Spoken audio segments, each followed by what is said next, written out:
ngày nay dương mới vậy khi tụi bóng ồn gì hướng mai để cho chặt ở bậc không con nhâm bài á hai bị sao cứ bậc không con oi nhâm chấm tay na để việc cho chặt trong cái bóng ồn ngày nay dương mới vậy cái hướng mùi chẳng mai ở cột rú cứ tay thì cho con nó miên vitamin miên protein miên chiết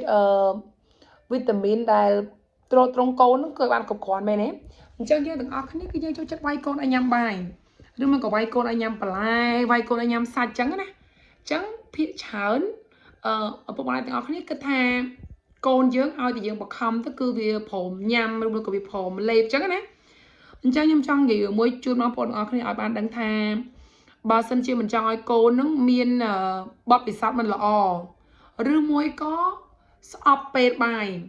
ឬមួយក៏ stress ជុំវិញម្ហូបអាហារដែលវាត្រូវញ៉ាំហ្នឹងណាអ្នកទាំងអស់គ្នាត្រូវឈប់វាយបខំកូនឲ្យញ៉ាំដោយសារអី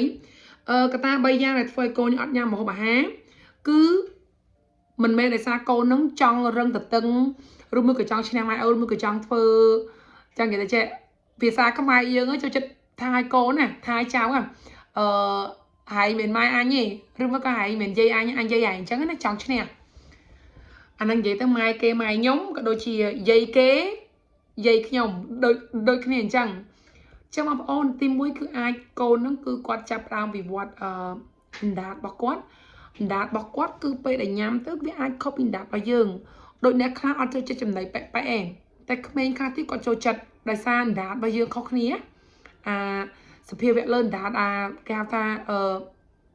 taste bud ហ្នឹងគឺអណ្ដាតលើហ្នឹងគឺវាខុសគ្នាអញ្ចឹងធ្វើឲ្យកូនហ្នឹងគឺជួនកាលកូនគេចូលចិត្តកូនយើងអត់ចូលចិត្តទេទី2គឺអាចមកពីសភាវៈនៃបំពង់ករបស់គាត់ពេលលេបចំណីខ្លះទៅវាឈឺលេបចំណីខ្លះទៀតទៅវាអត់ឈឺគឺវាអាស្រ័យបងប្អូនដែលយើងមើលអត់ឃើញយើងមើលអត់ដឹងទី3គឺអាចពេលដែលញ៉ាំទៅចំណីខ្លះគឺធ្វើឲ្យកូននេះឈឺនៅក្នុងពោះឬមកក៏ gas តែយើងអត់ដឹងព្រោះយើងជាម៉ែយើងមិនមែនជាគាត់យើងអត់ដឹងខ្លួនទេហើយយើងអត់ចេះមើលឃើញដែរវាឈឺដែរតែមិនមែនឈឺដល់ថ្នាក់ក្តៅខ្លួនឬមួយក៏ត្រូវយើងយកទៅពេទ្យអញ្ចឹងយើងអត់ដឹងទេអញ្ចឹងកូនហ្នឹងមិនគាត់ដឹងពេលដែលគាត់លេបទៅវាឈឺកឬមួយក៏ពេលដែលគាត់ញ៉ាំទៅវាគួរឲ្យខ្ពើម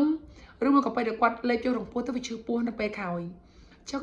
គ្រាន់តែកត្តា3យ៉ាងហ្នឹងគឺធ្វើឲ្យកូនយើងអាចនឹងរើសអើងម្ហូបបាន